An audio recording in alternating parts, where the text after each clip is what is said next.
Buenas tardes, profe. Buenas tardes, profe. Bueno, vamos a empezar la clase de hoy.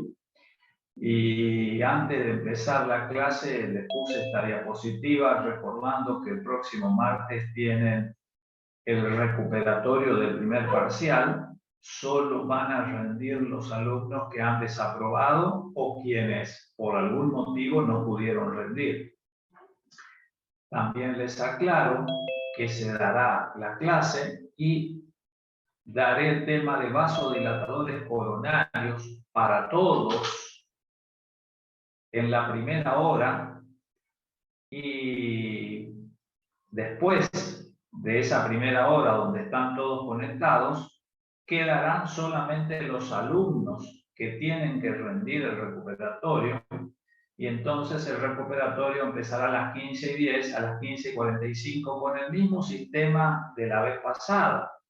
Eso está programado, así que les aviso que unos minutos antes de la hora que finalice traten de enviar el examen, y posteriormente a ello, en esos 10 minutos finales, porque a veces uno les prorroga unos minutos más, depende cómo la hora exacta que empecemos, les daré las respuestas correctas para que entonces ustedes sepan de antemano si realmente aprueban o no. Van a ser finalmente 25 preguntas, van a necesitar las 15 como la vez anterior exactamente. En realidad quería hacer de 40 preguntas de recuperatorio con un puntaje cada una de 2,5 puntos cada pregunta, pero no dispongo tanto tiempo, así que va a ser el mismo sistema, 15 preguntas, 25 preguntas, 15 van a tener que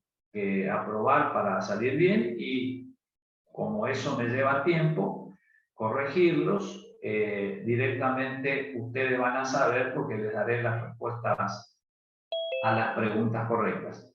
También les aviso que el jueves que viene, pasado mañana, a las 14 por Facebook, daré un tutorial que no es obligatorio, se queda quien quiere quedarse al tutorial, quien no hay ningún problema, no pongo ni ausente para el tutorial, entiendo que es de utilidad para ustedes, así que eso queda a su criterio. Y también por último, que hagan con tiempo el tema de la fotocopia de su documento, porque lo van a tener que escanear, obligatoriamente en formatos PDF. Creo que les habilitaré la opción Word que no tuvo la vez pasada, y o formato JPG. Hay alumnos que lo hicieron sin ningún problema y en forma brillante. Bueno, hecho ese aviso, que también se lo voy a hacer por el grupo de WhatsApp y por Classroom, voy a desarrollar el tema de drogas antihipertensivas, que es el tema que hoy nos toca. En primer lugar, y a manera de introducción, les voy a dar 2 diapositivas de introducción con datos nuevos que son sacados del boletín de la Organización Panamericana de la Salud, en virtud del Día Mundial de la Hipertensión Arterial, que fue el 17 de mayo pasado, hace tan solo unos días, así que he sacado la literatura de ese boletín, y vemos, para que sepan la importancia del tema, que además está decirle que es motivo de muchas preguntas en los exámenes parciales y finales, y es motivo de reprobación en los exámenes. La hipertensión arterial afecta al 30% de la población adulta mundial, y la población adulta mundial son varios miles de millones de personas en el mundo. El 10% de los casos mundiales son de Países Bajos y de medianos ingresos. De más está decirle que nuestro país, según una estadística que leí hace unas horas de la Sociedad Argentina de Hipertensión Arterial del 2017 estaba en el 43%. Cabe entender que cuanto peor calidad de vida tenemos, mayor es el estrés y mayor es la prevalencia que tiene la hipertensión arterial.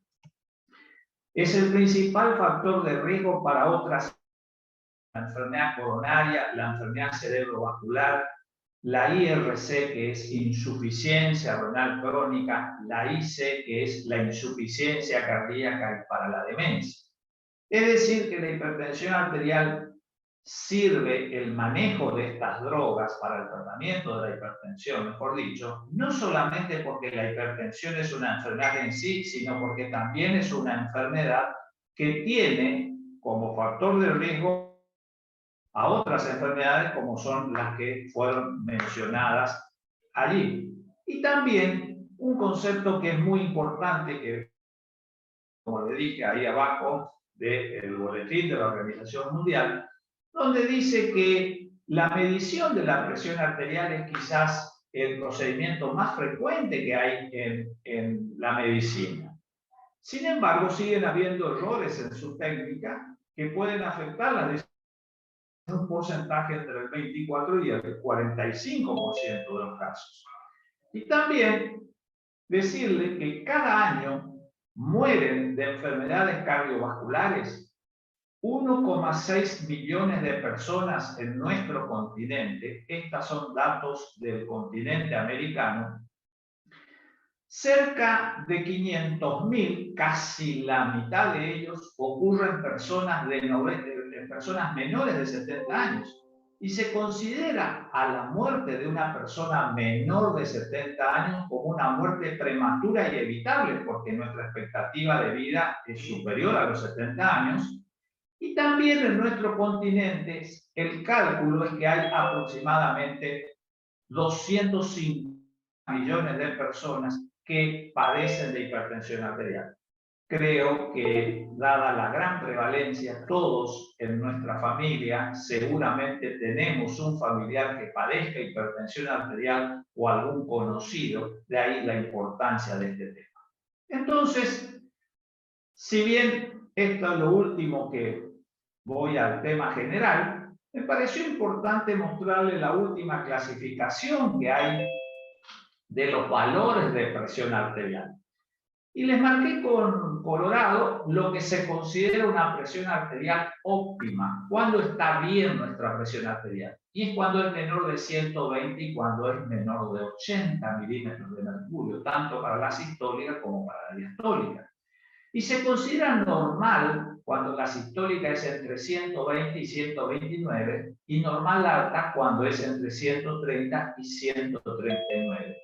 Y nosotros hablamos de hipertensión cuando tenemos más de 140 milímetros de mercurio para la sistólica y un valor, por supuesto, acompañado de la diastólica de 90 o más de 90, y como ustedes le dan ahí en la diapositiva, se clasifican en grado 1, grado 2 y grado 3. Es común esto que lo tengan como material de estudio para otras asignaturas.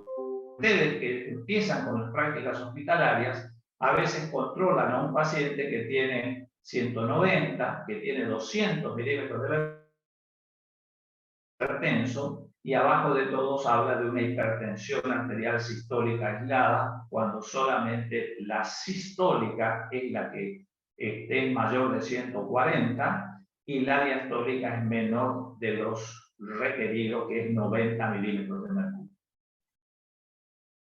Esta es una clasificación nueva que a ustedes les permitirá usar, por supuesto, para otras asignaturas, pero es cuando nos preguntan, entonces, ¿cuándo nuestra presión es considerada alta o hipertensión? La respuesta sigue siendo 140 para la sistólica o 90 para la diastólica, y cuando es presión considerada normal, óptima, ¿cuánto tengo que tener? Eso es la óptima. La óptima es menos de 120, menos de 80, y la normal, como ustedes ven ahí, en 2 grados, normal o normal alta.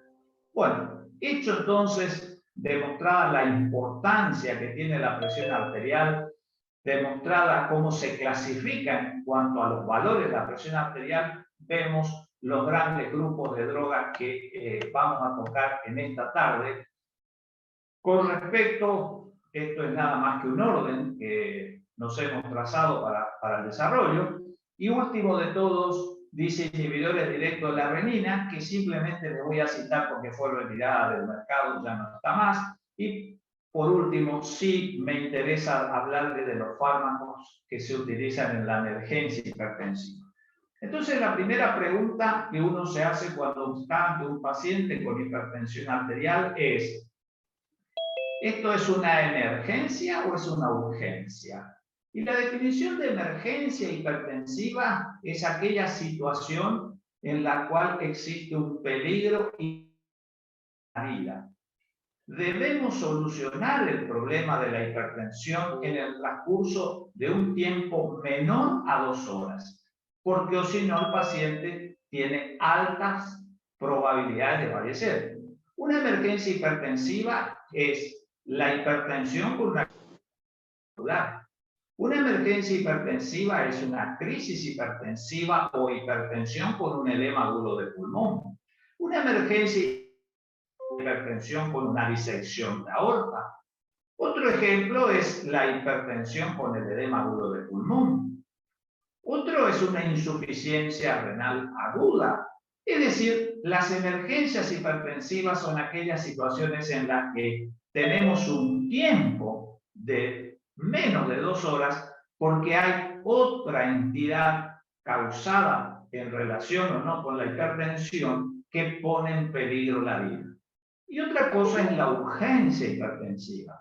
Y la urgencia hipertensiva es lo que vamos a ver con todas estas drogas que están anotadas en la diapositiva y que sirven para el tratamiento.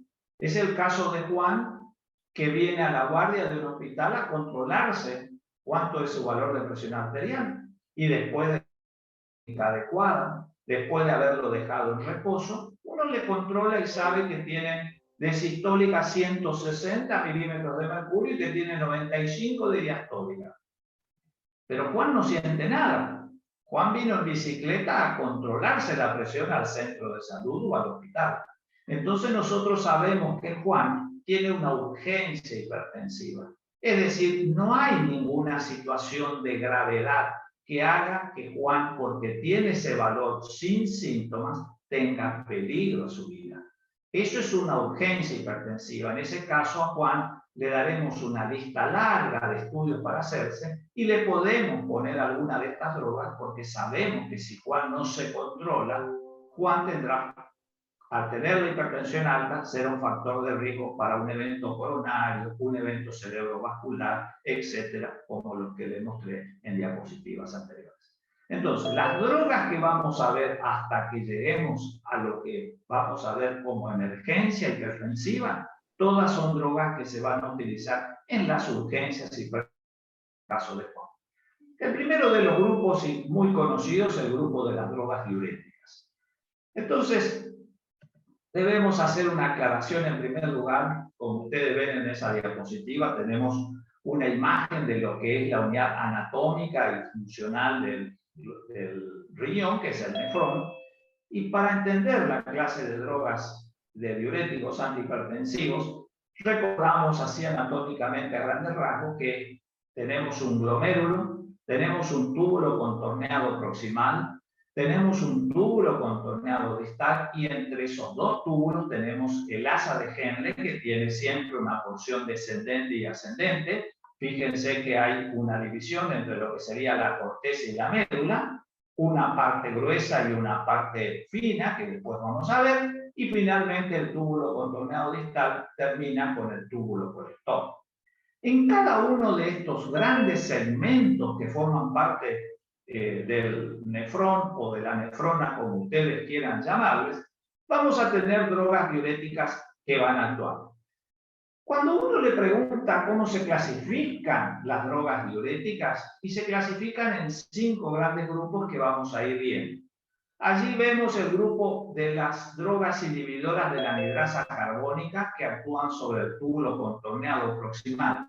Este grupo de drogas no tiene acción antihipertensiva, motivo por el cual la vamos a ver cuando desarrollemos el tema de diuréticos, pero no en esta clase. El otro grupo que ustedes ven ahí es el de los diuréticos osmóticos.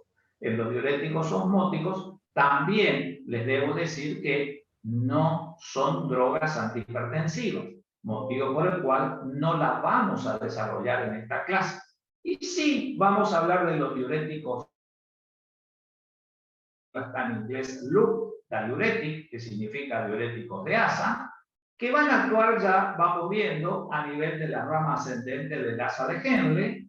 Vemos el grupo de los diuréticos tiazídicos, que van a actuar sobre el túbulo contorneado distal, y vamos a ver los diuréticos ahorradores de potasio, sparing diuretic potasio, que es este último grupo, que tiene una importancia especial y le diría doble. Una importancia especial porque en realidad son muy débiles o prácticamente algunos consideran nula su acción antihipertensiva. Pero sí tienen una importancia también especial porque una de las características de los diuréticos es que produce disturbios electrolíticos y la deficiencia de potasio, hipopotasemia o hipocalemia es la más importante, y al combinar con otros diuréticos ahorradores de potasio se evita ese efecto. Por eso es la importancia. Lo vamos a ver en detalle un par de diapositivas más adelante. 5 grupos, los que nos interesan son los diuréticos tiazídicos, los diuréticos de asa y los diuréticos ahorradores de potasio. Fácilmente uno se ubica y sabe que una droga diurética es aquella que va a favorecer la eliminación de orina de nuestro organismo. Y fácilmente sabemos, por la clase anterior, que uno de los usos de diuréticos era cuando el paciente tenía edema. Y ahí veíamos la misma diapositiva de la clase anterior, donde el paciente con edema, porque tiene hipertensión y una insuficiencia cardíaca, puede recibir diuréticos. Y el mecanismo de acción de los diuréticos es lo que nos interesa en realidad desarrollar en esta clase. Y vamos a ver que hoy vamos a tratar de ver por qué esas drogas diuréticas, a esta misma diapositiva que la vimos en la clase anterior, de 188-78 milímetros de mercurio, podría serle útil. Entonces, vamos a ver los mecanismos de acción. Respecto a los diuréticos, en general, son de primera elección en la mayoría de los pacientes. Y son de primera elección porque tienen un bajo costo y son seguros. Pero les debo decir que las drogas diuréticas no han modificado la evolución, no han modificado la mortalidad de los pacientes. Sirven como un tratamiento sintomático, lo mismo que en la insuficiencia cardíaca. Las tiazidas y los diuréticos de asa, como les mencioné hace unos instantes, tienen realmente las acciones antihipertensivas.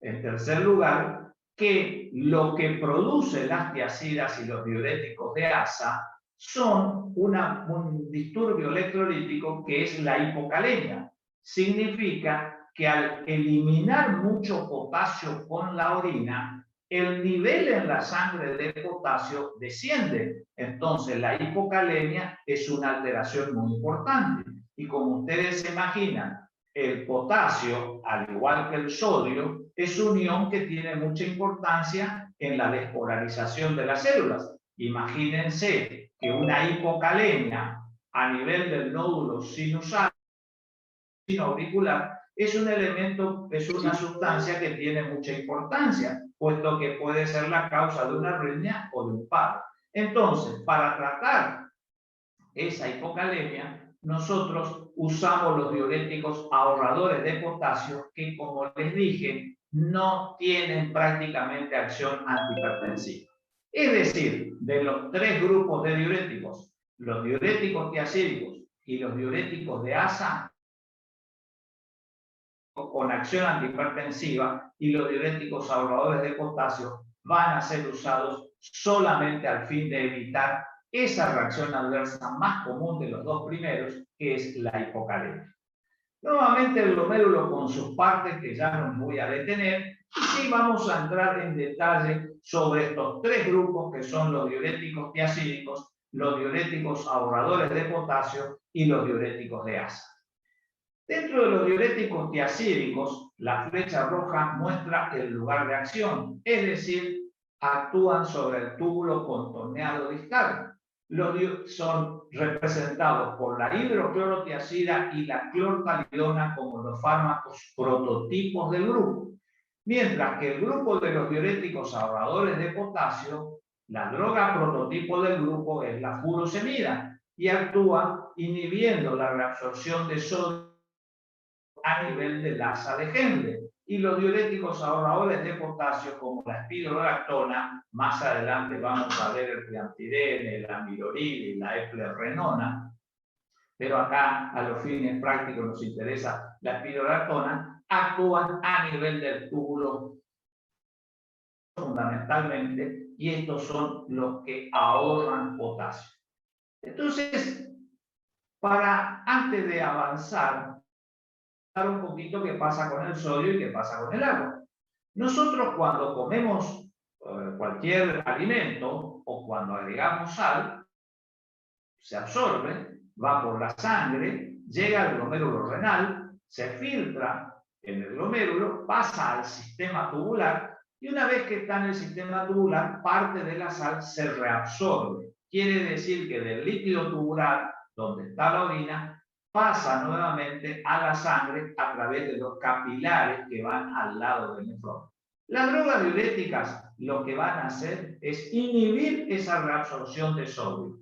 Al reinhibir la absorción de sodio y de cloro, dejan que el sodio permanezca en el interior de los túbulos renales y entonces el sodio, por su poder, arrastrarlo. Motivo por el cual la orina de un paciente que toma diuréticos es una orina que tiene alta concentración.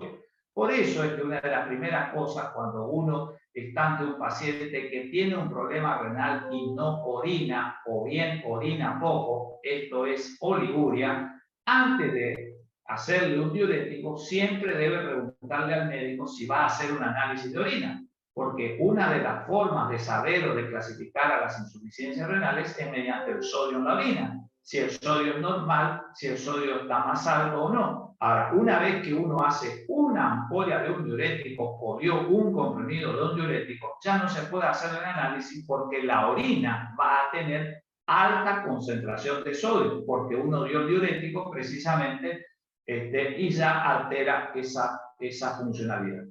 Vamos a hablar de los diuréticos tiacídicos y ahí están los tres más importantes del grupo, que son la clorotiazida, la hidroclorotiazida y la clortalidona. En realidad de ellos hoy en día prácticamente de la hidroclorotiazida y de la clortalidona. Y vamos a ver esa diferencia. Con respecto a la farmacocinética, son drogas que se absorben por vía oral. Las tiacidas no se administran por otra vía. No hay ampollas para ser administradas por vía intramuscular ni por vía parenteral. Solo se administran por vía oral. Vienen en comprimidos. Su biodisponibilidad es entre un 60 y un 95%. Y el porcentaje de unión a las proteínas es alto, alrededor del 90%. Salvo la hidroclorotiazida, que lo hace en un porcentaje menor de un 40%.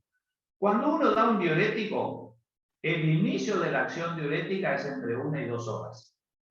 La máxima acción diurética está alrededor de 4 a 6 horas y la duración de la acción diurética es de 8 a 12 horas. Me ha decirles que uno de los cuidados de enfermería es dar los diuréticos siempre con el desayuno o con el almuerzo, porque se va a recordar muy bien el paciente de ustedes si por error la administran a la noche. Ese paciente no va a poder conciliar el sueño. Entonces ya nos adelantamos y una de las cosas que hay que tener cuidado es con la hora de administración de los diuréticos, salvo que sea una emergencia. Y lo otro que es importante es que la vida media de las tiacidas, de la clorotiazida y de la hidroclorotiazida, es corta, de 3 horas. excepto la de la clortalidona, que es de 40 a 65 horas. Este concepto que está en el recuadro rojo es de suma importancia que ustedes lo tengan presente, porque significa mucha o poca posibilidad de algunas reacciones adversas. Me adelanto. ¿Cuál será la principal reacción adversa de un diurético? Me imagino que dirán en coro la deshidratación y la hipotensión. Entonces, si el paciente es anciano, tenemos en un verano con altas temperaturas y tratemos de darle hidroclorotiazida, porque si nos pasamos y le dimos una clortalidona, la vida media es de 40 horas, motivo por el cual si uno tiene una deshidratación y usó tiazidas, podrá tenerlo en la guardia o en la casa, hacer hidratación oral o a lo sumo parenteral unas horas en la guardia y darle el alta a su casa. Sin embargo, si usó la clortalidona, por la larga vida media que tiene, sin lugar a dudas tendrá que internar al paciente porque la acción va a persistir mucho tiempo. ¿Qué interacciones farmacológicas tienen?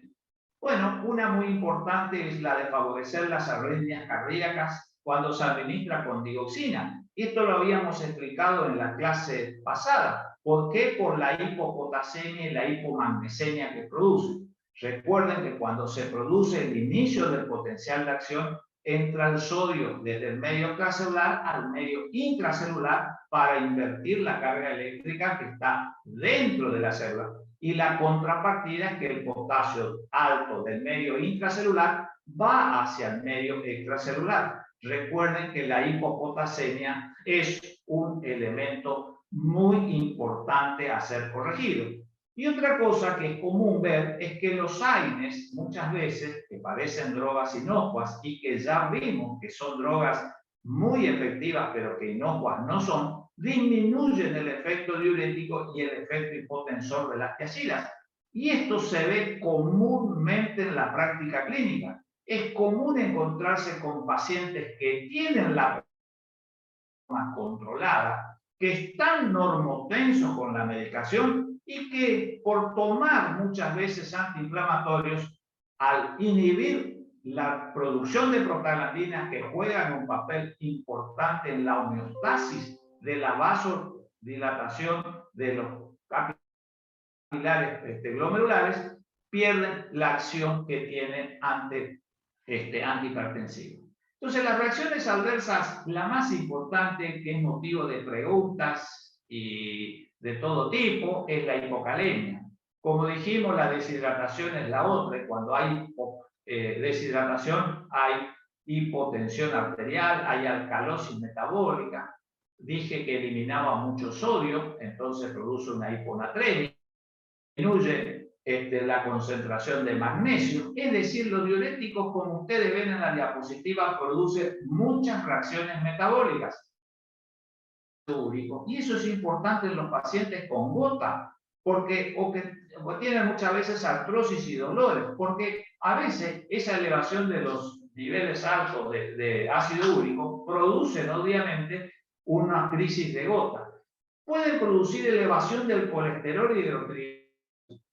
Eso producen las tiazidas. Y es importante que ustedes lo sepan, pero aparece durante el primer año del tratamiento. Es decir, si yo tengo un paciente con diurético que para el tratamiento de la hipertensión arterial, durante el primer año tengo que cuidar los valores de colesterol y de triglicéridos. Que pasa el primer año de tratamiento, estamos en el segundo o en el tercer año, ya prácticamente se reduce al nivel basal. Eso es muy importante que lo tengan en cuenta y que también como signos de hipopotasemia o hipocalemia están la debilidad muscular, los espasmos, parestesias y los diuréticos son causa de impotencia sexual. Muchos pacientes no quieren tomar diuréticos, pero prácticamente vamos a ver que esto es común en todas las drogas antihipertensivas porque producen hipotensión arterial. Entonces, es importante que ustedes recuerden la hipocalemia, la deshidratación, como factor importante. Y en un cuadro, ahí está, les aparece que las tiazidas producen hipercalcemia. Esta es una característica especial de este grupo de pacientes. Fíjense que si uno tiene que hacer un tratamiento para disminuir el calcio en la sangre, como sucede, por ejemplo, cuando un paciente tiene una metástasis ósea por un carcinoma, ¿sí? Habíamos adelantado algo cuando vimos opiáceos. Tenemos una destrucción del hueso, liberación de calcio al torrente sanguíneo, sube el valor de calcio en la sangre. Nunca le podemos dar diuréticos tiacídicos porque aumentaremos. Lo que le daremos son otro tipo de diuréticos que los vemos más adelante. Entonces, eso es lo más importante para que ustedes sepan. Ahora, el segundo y último grupo de diuréticos con acción comprobada, después vamos a ver el de los ahorradores de potasio, está representado por el prototipo que es la furosemida. La bumetamida, el ácido atacrínico, la torasemida, que también eran otras drogas que nosotros usábamos anteriormente, yo ya no alcancé el ácido atacrínico, pero sí la torasemida, ya no están más en el farmacéutico argentino, por eso les dejé solamente la furosemida. Y acá vemos directamente de vuelta a otra forma del glomérulo renal, y vamos a ver que loop diuretic es diurético de asa, que está en el recuadro colorado. Sí, en rojo, ¿actúa dónde? Actúa a nivel de la rama ascendente gruesa del asa de Henle. Y entonces, ¿qué va a producir? Va a producir lo mismo que el diurético tiacídico. Va a aumentar que salga sodio en el líquido tubular, que salga fundamentalmente el potasio, y va a aumentar la cantidad de fundamentalmente de cloro. Es decir, tienen la misma acción que los diuréticos tiacídicos, pero en un lugar anterior al de los diuréticos tiacídicos. ¿Por qué? Porque los diuréticos tiacídicos, repito, actuaban sobre el túbulo contorneado distal.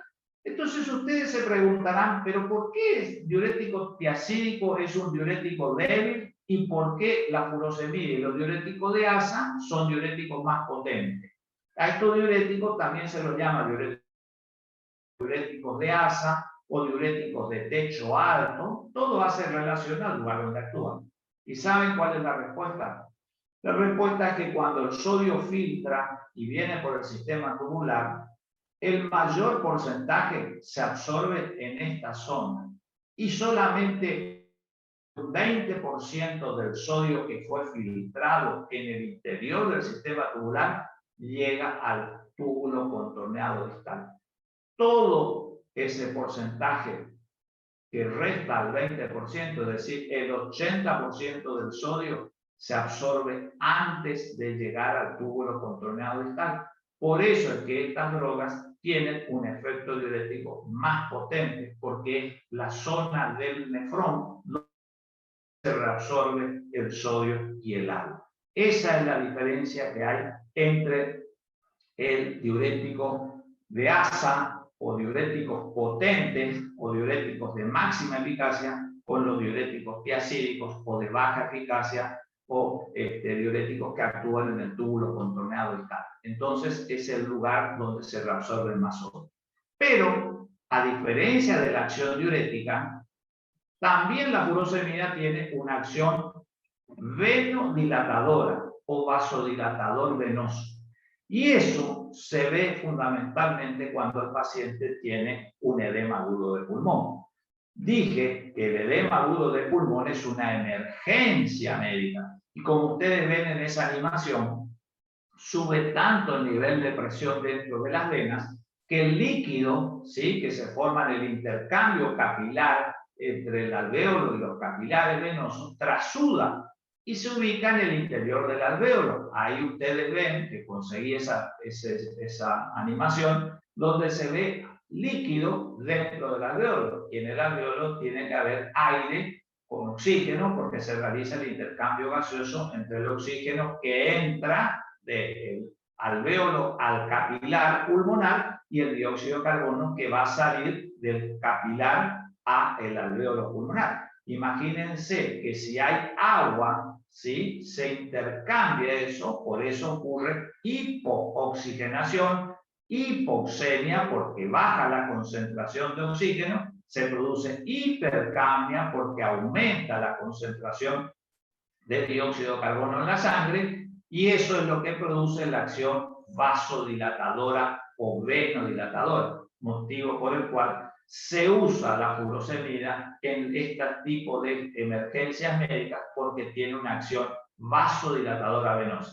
Suele ser pregunta de examen: ¿cuál es el mecanismo por el cual el diurético se utiliza en un edema agudo de pulmón? Y la respuesta, le digo, es porque es un vasodilatador venoso o venodilatador, como ustedes quieran, pero no por el efecto diurético. Porque vamos a ver en la diapositiva siguiente, en la farmacocinética, que a los 5 minutos empieza a actuar. Y el efecto diurético, uno cuando administra furosemida, está después de los 5 minutos. Y el paciente mejora mucho antes. El paciente mejora por la acción dilatadora que tiene en las venas pulmonares, que hace disminuir la presión. Y acá estaba lo que les decía la farmacocinética. La furosemida se absorbe por vía oral o por vía parenteral. La biodisponibilidad es bastante alta. La concentración máxima cuando se usa la vía oral es entre 20 y 40 minutos y dura de 6 a 8 horas. La vida media de una furosemida oral es más larga que la vida media de los diuréticos tiazídicos, y cuando se usa al comienzo de la acción, como les dije recién, es a los 5 minutos. La máxima acción es entre 15 y 30 minutos y la duración de la acción es de 2 horas. Es decir, lo que es importante que ustedes tengan en cuenta es que lo que dura por vía endovenosa es cuando recién vamos a tener el efecto diurético. El día que ustedes estén en su práctica hospitalaria o que vean y usen esta droga, verán perfectamente esta gran diferencia que tienen entre la acción venodilatadora del diurético y la acción diurética en sí. Ahora,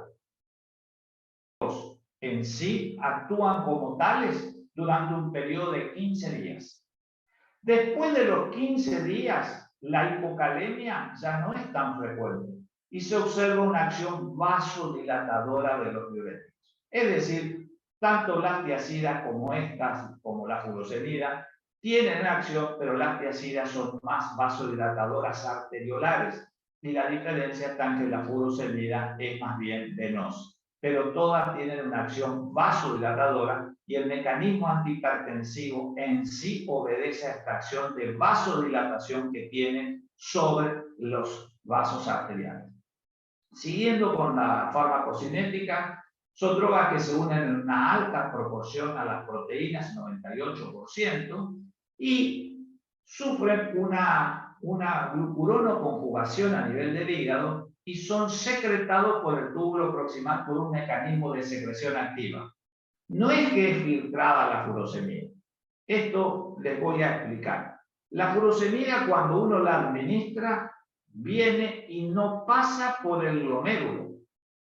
No pasa por filtración del glomérulo, sino que de la sangre viene y el capilar pasa al lado del túbulo. Es decir, desde el túbulo pasa por un mecanismo de secreción. Hay una bomba que gasta energía.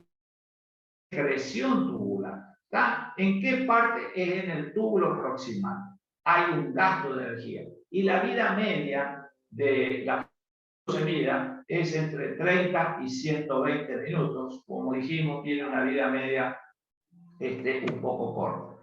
¿Tiene interacciones farmacológicas? Sí, ya lo habíamos hablado en la clase anterior con la digoxina por el riesgo de la intoxicación digitálica. La hipopotasemia, que es la reacción adversa más común de esto, siempre favorece, predispone cuando hay digital a la intoxicación digitálica, que como dijimos es una situación de extrema gravedad, y también la furosemida potencia los efectos de ototoxicidad y nefrotoxicidad que tienen los aminoglucósidos. Ahí hay un error, es amino, no amonoglucósido. Y también el mismo efecto de las tiazidas reduce el efecto diurético. Ven en la diapositiva que la furosemida tanto viene en ampollas como en comprimidos. Está de más de decirle que saber estas diferencias porque es una droga que es muy, pero muy usada en la práctica hospitalaria y en la práctica profesional. En realidad, las reacciones adversas son casi las mismas. Hipocalemia, le agregamos acá la ototoxicidad, lo mismo, y van a ver en el recuadro que las tiazidas son las que producían hipercalcemia y la furosemida es la que produce la hipocalcemia.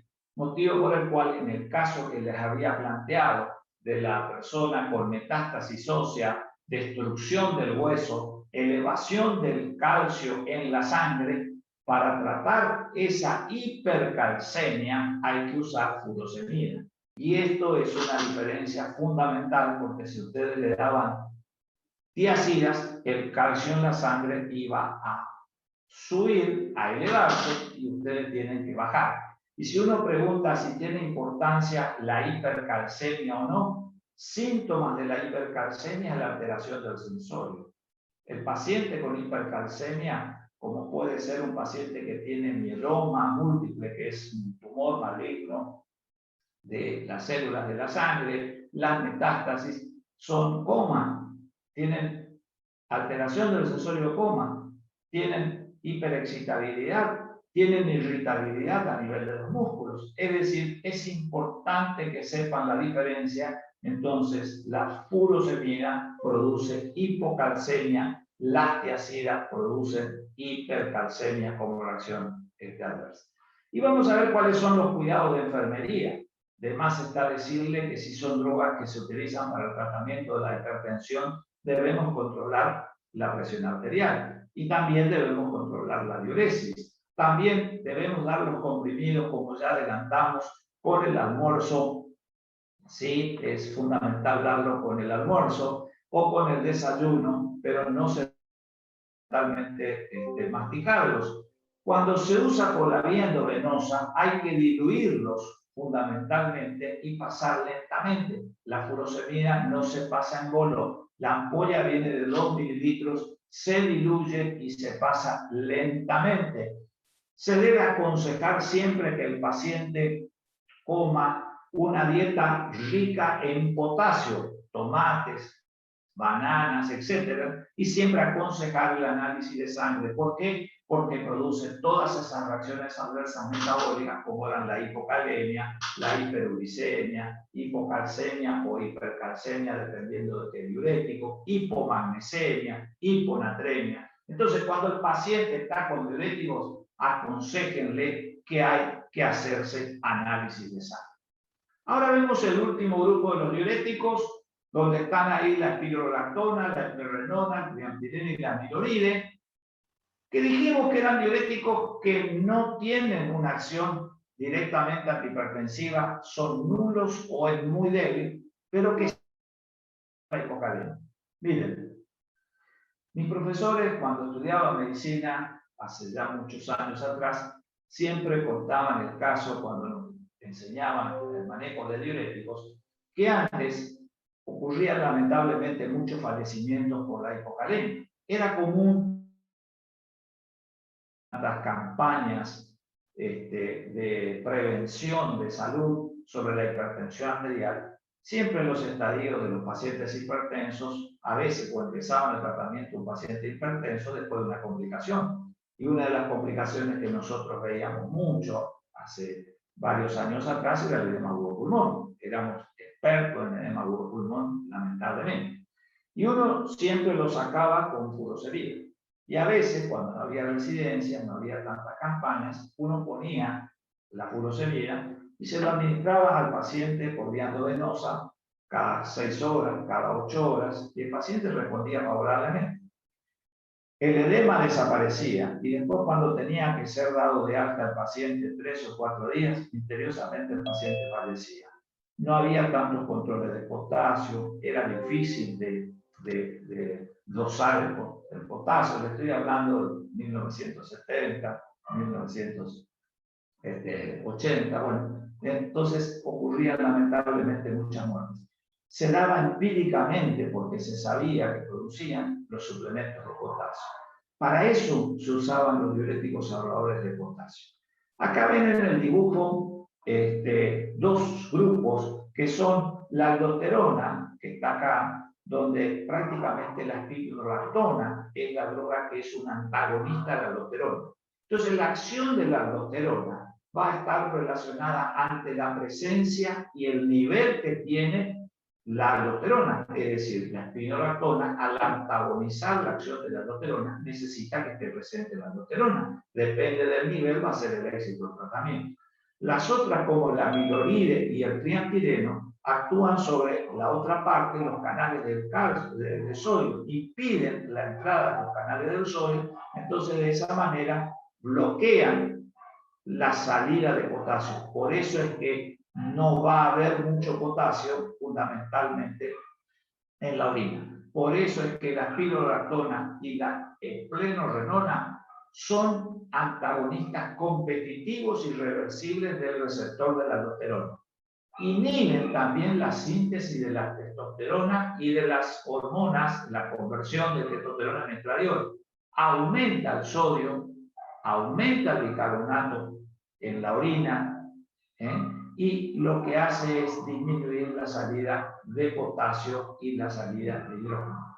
Esa es la diferencia que hay entre la spironolactona y la esplerenona, que son antagonistas de la aldosterona, actúan sobre la aldosterona, mientras que el triamtireno y la amiloride directamente lo que hacen es inhibir la entrada de sodio. Entonces, son mecanismos distintos. La consecuencia final es que impiden que el potasio baje de la salga de la sangre al interior del túbulo y entonces permanezca potasio en la sangre y de esa manera no se tenga la hipocalemia, que era la principal reacción adversa de las tiazidas y de la furosemida.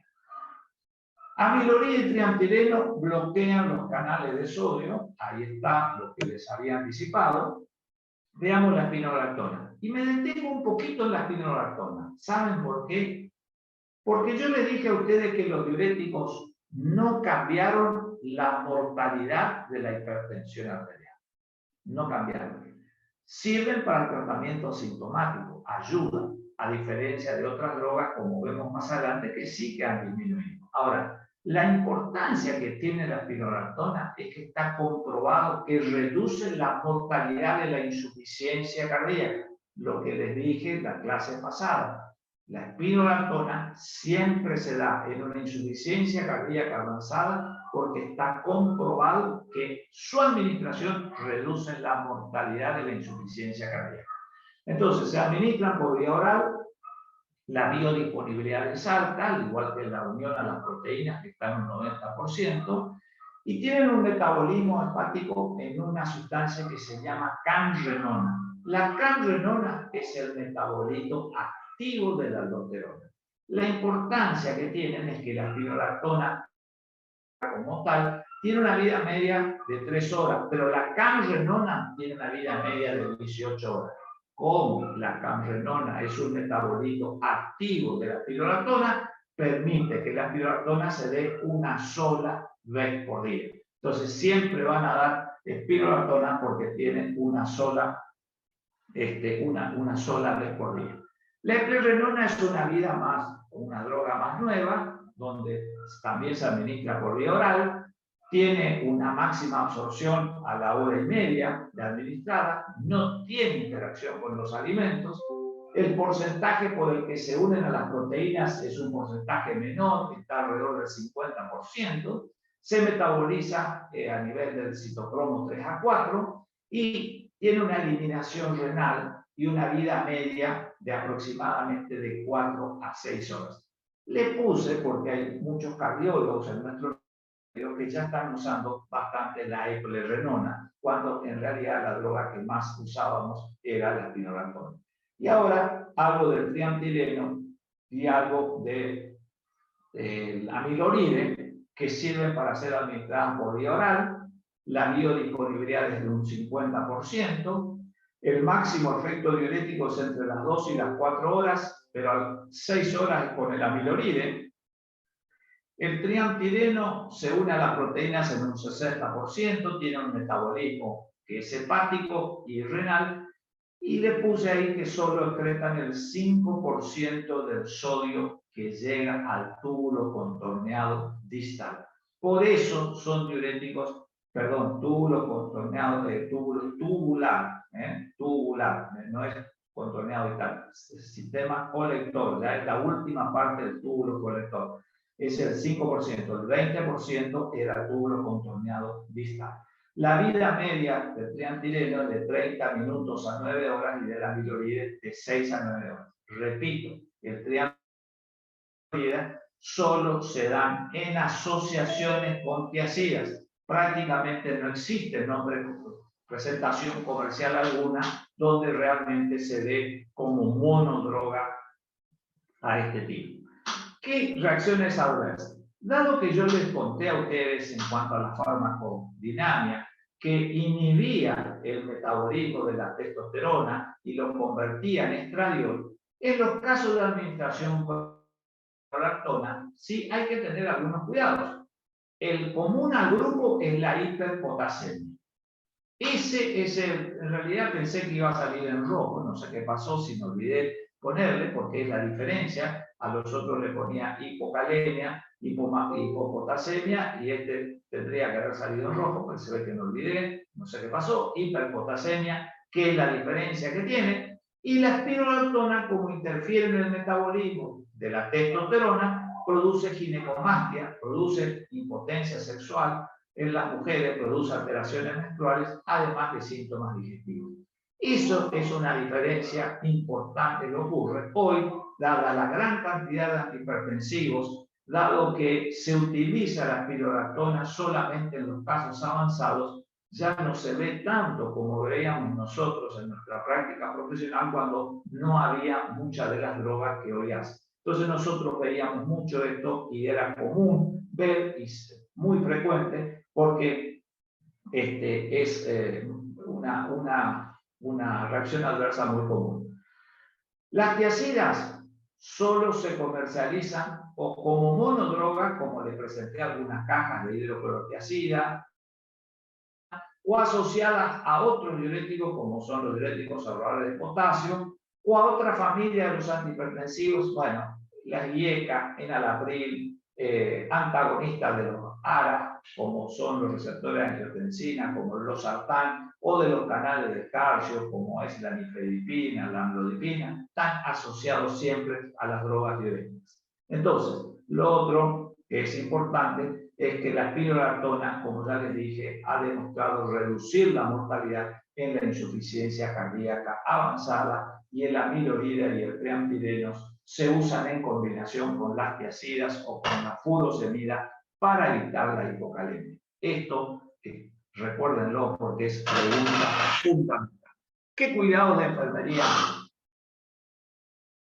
vamos a tener en estos casos? El control de la presión arterial, el pulso, el ritmo cardíaco y la diuresis. Recuerden, cuando hay manifestaciones de potasio, es siempre muy importante eso.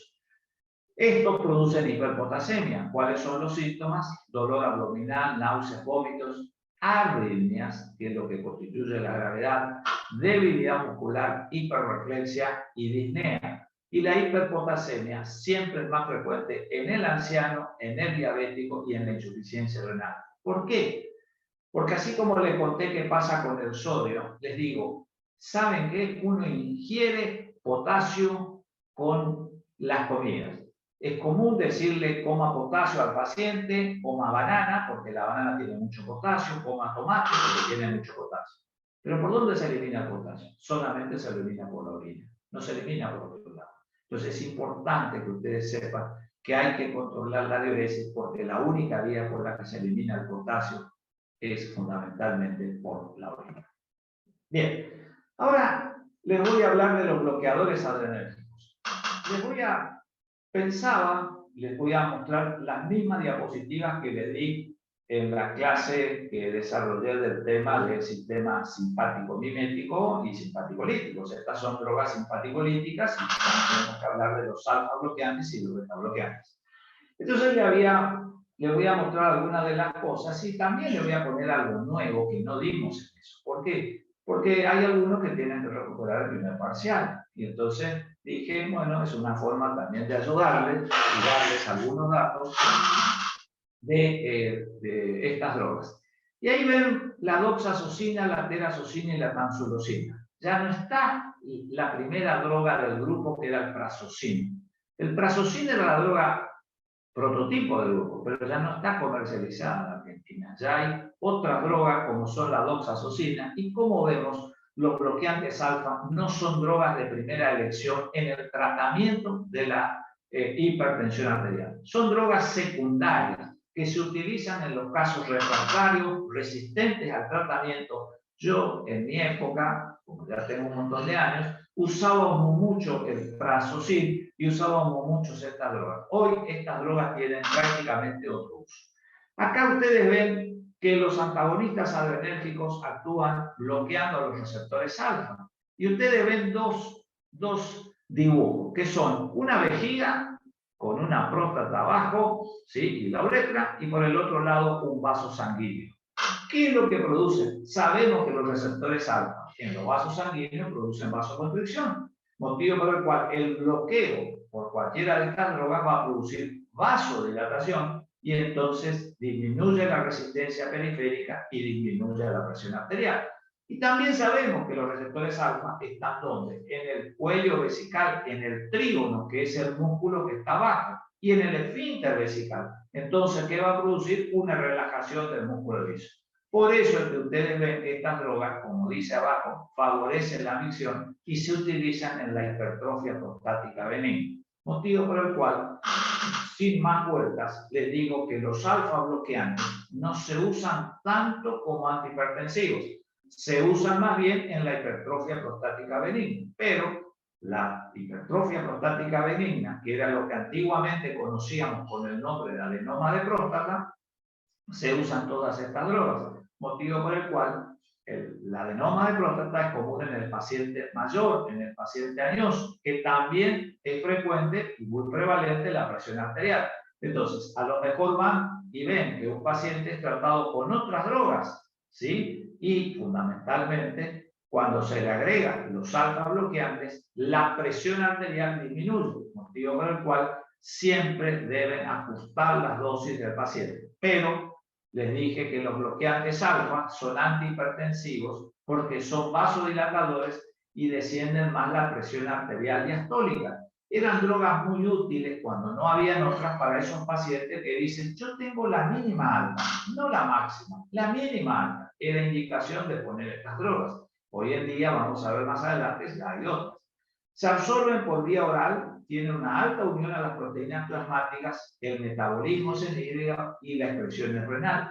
Y son drogas que tienen una vida media alta. Recuerden ustedes que estas patologías, en la patología prostática, se dan al inicio, a la mañana, porque tienen una larga vida media y no se dan 2 veces al día. Y tienen muchas reacciones adversas, y dentro de las reacciones adversas están cefaleas, impotencia, hipotensión, taquicardia, diarrea, síntomas digestivos, etc. Y fundamentalmente, recordarles entonces que los bloqueantes alfa, como les dije, no son de primera línea y solo se usan en casos refractarios al tratamiento. De todas maneras, como les dije que la vida media es larga y se da una sola vez por día, esta es la misma diapositiva que les mostraba en la clase respectiva. El prazosina, que era el prototipo del grupo, que era de vida media corta, no existe más en el mercado farmacéutico. La terazosina, la doxazosina es la única que se puede utilizar quizás como acción. Silodosina, alfusosina, todas ellas se utilizan en la hipertrofia prostática benigna. Simplemente tienen acción antihipertensiva, salvo el urapidil, que es una droga más nueva de débil acción, de corta vida media.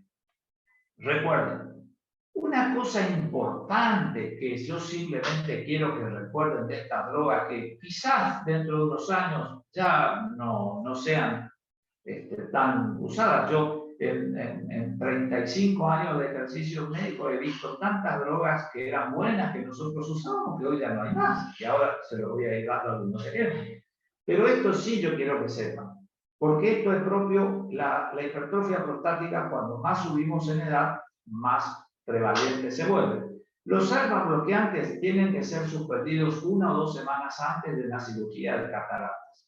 Pueden ocasionar lo que se llama síndrome de iris flácido intraoperatorio, y habitualmente cuando nos operan de catarata nos producen la disolución y nos meten un lente intraocular. Si el lente intraocular falla, ¿sí?, en la acomodación, y serios problemas visuales va a tener, motivo por el cual siempre es conveniente suspenderle antes de la cirugía por lo menos 1 a 2 semanas. Y segundo, que los alfa bloqueantes se utilizan fundamentalmente, no tanto hoy en día como antihipertensivos, salvo el Urapidil, que se usa cada vez menos y era el más nuevo del grupo, pero se usa mucho en la hipertrofia prostática benigna. Entonces, cuando ustedes, como conclusión les dejaría, ustedes ven un paciente que les diga que toma algo para la próstata, contrólenle la presión. ¿Por qué? Por el riesgo de hipotensión si toman otra droga porque tiene hipertensión arterial.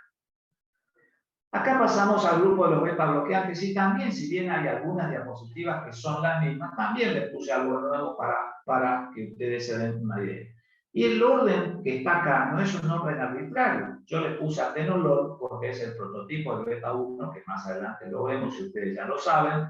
Metoprolol, bisoprolol, nebivolol, esmolol. Todos esos que siguen al atenolol son bloqueantes beta 1 selectivos. Después del propanolol viene el sotalol, que es un bloqueante no selectivo, o sea, beta 1 y beta 2. Y por último le puse el carteolol porque vienen gotas oftálmicas para los casos de glaucoma. Es decir, que ese orden que yo le puse ahí no es un orden arbitrario, sino que está pensado en que los de arriba son bloqueantes selectivos, y una vez que está propanolol, el que está abajo realmente es no selectivo, y el carteolol es no selectivo, pero que se usa con gotas oftálmicas. Entonces, ¿cuándo son de elección estos? Son de elección en la hipertensión asociada a la enfermedad coronaria. Son cronotrópicos porque disminuyen la frecuencia, e inotrópicos negativos porque disminuyen la fuerza de contracción. Si una droga disminuye la fuerza de contracción y disminuye la frecuencia, la cantidad de latidos que tiene por minuto, que va a reducir la presión arterial.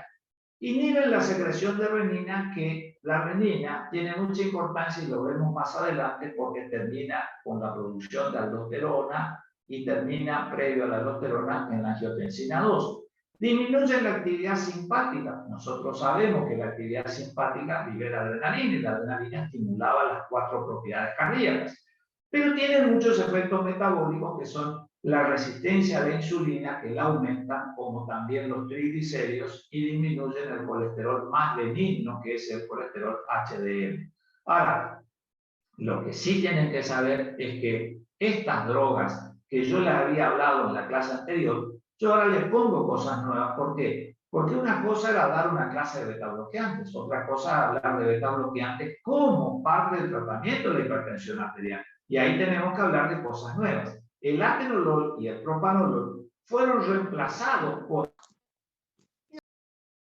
vasodilatadoras sin tantos efectos metabólicos. Y eso es lo que les voy a mostrar ahora, como el caso del nebivolol, el besiprolol, que no los habíamos visto antes porque no nos interesaba para la acción beta bloqueante, sino que ahora nos interesa el beta bloqueante para la acción fundamentalmente antihipertensiva.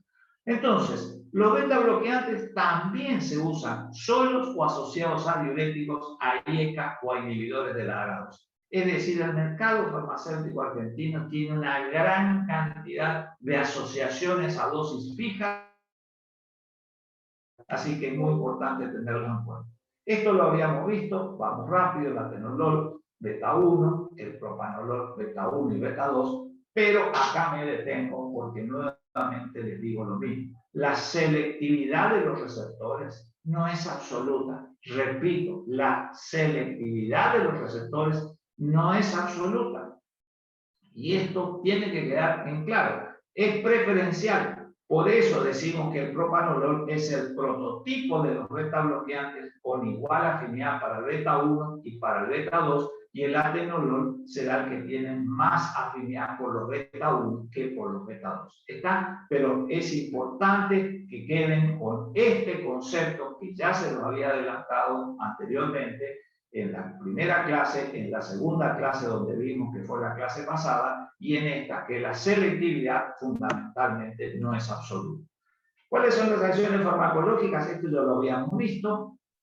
Acción bradicardia por cronotropismo negativo, el inotropismo, que es la fuerza de conducción, también el automatismo y la conductividad disminuye. Recuerden que la adrenalina estimulaba estas 4 propiedades como prototipo de los simpáticos miméticos. Los beta bloqueantes inhiben estas 4 propiedades y disminuye el consumo de oxígeno. Imagínense cuando tenemos un infarto, cuando tenemos una angina de pecho, son las drogas de elección, por eso constituyen las drogas de elección en pacientes con una cardiopatía isquémica, porque disminuyen el consumo de oxígeno y disminuye porque hace que el corazón se contraiga con menos fuerza y con menos frecuencia. Esto es casi lo mismo por quienes, si no entendían el otro dibujo, los bloqueantes beta disminuyen la contractilidad, disminuyen la presión, disminuyen la frecuencia cardíaca y el consumo de oxígeno. Quienes gustan más de esta o de la anterior, es exactamente lo mismo. Preguntas que son muy importantes y que explican por qué nosotros usamos beta bloqueantes en la hipertensión y en la hipertensión asociada a enfermedad coronarias. Esta es la misma diapositiva de la clase de simpaticolíticos. Simplemente como material de estudio, las generaciones, el propanolol de primera generación, el atenolol de segunda generación, y ahora el bisoprolol es uno de los últimos de segunda, y el nebivolol, que son los más utilizados y que vamos a ver en un par de diapositivas más adelante. La farmacocinética de todos ellos y de la vida media, que es importante, y esto es muy importante, la vida media, porque fíjense del propanolol, que tenía una vida media de 13,5 horas, pasamos al atenolol de segunda generación de 7 a 8 horas de vida media, y hoy estamos hablando de drogas como el carvedilol de 6 a 12 horas de vida media, bisoprolol de 10 a 12 horas de vida media, 10 horas de vida media para el nebivolol, drogas que hoy se pueden dar una sola vez por día. Y eso es lo que ha mejorado la adherencia al tratamiento, aparte de que son drogas muy útiles. Pero una diapositiva de atenolol, una diapositiva de propanolol, una diapositiva de nebivolol y una diapositiva de, perdón, me fui para atrás, ahí está, de atenolol, una de las 4 que son más utilizadas. Atenolol y propa porque son los prototipos, y las 2 más nuevas porque estoy seguro que ustedes cuando terminen esta clase entenderán que algún familiar está siendo tratado por hipertensión o tuvo un evento cardíaco y está recibiendo estas drogas nuevas que son de larga vida media. El atenolol tiene una absorción rápida, no completa, el 50% solo se absorbe y el otro 50% se elimina por las heces. La máxima concentración plasmática es entre las 2 y las 4 horas por vía oral, y a los 5 minutos por vía endovenosa, y se necesita un ajuste de dosis en la insuficiencia renal. Bueno, yo le puse porque yo soy de la generación del atenolol que usábamos por vía endovenosa. Debo reconocerle que hoy, como les puse abajo, solamente el atenolol viene en comprimido, de 25, de 50 y de 100 miligramos. Y era un ejemplo que nosotros siempre tomamos por el metabolismo de lo que se llama el primer paso hepático, donde el atenolol traía 5 miligramos de ampolla, en 5 mililitros. Y realmente, un comprimido son de 25 miligramos. ¿Por qué? Por todo ese proceso de digestión previa hasta que la droga llega para ejercer su acción farmacológica. Hoy en día se usan otros beta bloqueantes por acción endovenosa, como por ejemplo el caso del esmolol, y el atenolol ya no se utiliza más. Antes venía un infarto cuando yo era residente y lo primero que uno hacía es, si no estaba en insuficiencia cardíaca, le hacía un atenolol endovenoso, esperábamos los 10 minutos, controlábamos la frecuencia cardíaca. Si la presión y la frecuencia cardíaca no llegaban al nivel de beta bloqueo, se hacía una segunda, porque la acción era rapidísima, pero realmente a los 5 minutos. Pero hoy en día reconozco que el atenolol no viene más por vía endovenosa. Viene el esmolol que se da en las arritmias cuando uno tiene un ataque de arritmia, fibrilación auricular. O sea, siempre que sea por arriba de 100 minutos, una inyección de esmolol y obviamente que la frecuencia cardíaca va a disminuir. Pero sigue habiendo por vía oral, por absorción por vía digestiva. La unión a las proteínas es muy bajo, el metabolismo hepático también es bajo y se elimina por vía renal, era un 50% en la forma actual que, como les dije, por comprimido. Y la vida media es de 6 a 7 horas. El atenolol vienen comprimidos de 25, 50 y 100 miligramos y ya, como les dije, no viene más en forma endovenosa. El propanolol, el propra, que no es el prototipo, mejor dicho, es el prototipo del no selectivo, tanto beta 1 y beta 2, como ustedes ven en la diapositiva, vienen comprimidos de 10, de 40 y de 80 miligramos. Se absorben, fue el primer beta bloqueante que hubo. A partir del propanolol, que fue de primera generación, el primero que apareció, salieron todos los demás porque se compara con el propanolol.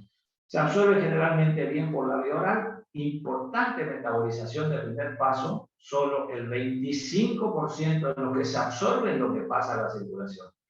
Se unen a las proteínas y pasa a la barrera hematoencefálica. Esto es lo que hacía porque cuando uno tiene un hay pacientes que tienen un temblor esencial, no es un Parkinson. Pacientes que tienen una descarga simpática, entonces se da propanolol porque el propanolol pasa a la barrera hematoencefálica. La vida media es sumamente corta, tiene un metabolismo hepático y una eliminación renal. Propanolol no hay por vía endovenosa. Las reacciones adversas, esta es la misma diapositiva de las que les mostré anteriormente.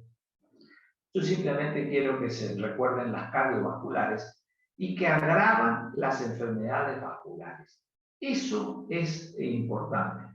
Acá este punto está de más, el vascular es periférica, el punto está ahí, es un error mío.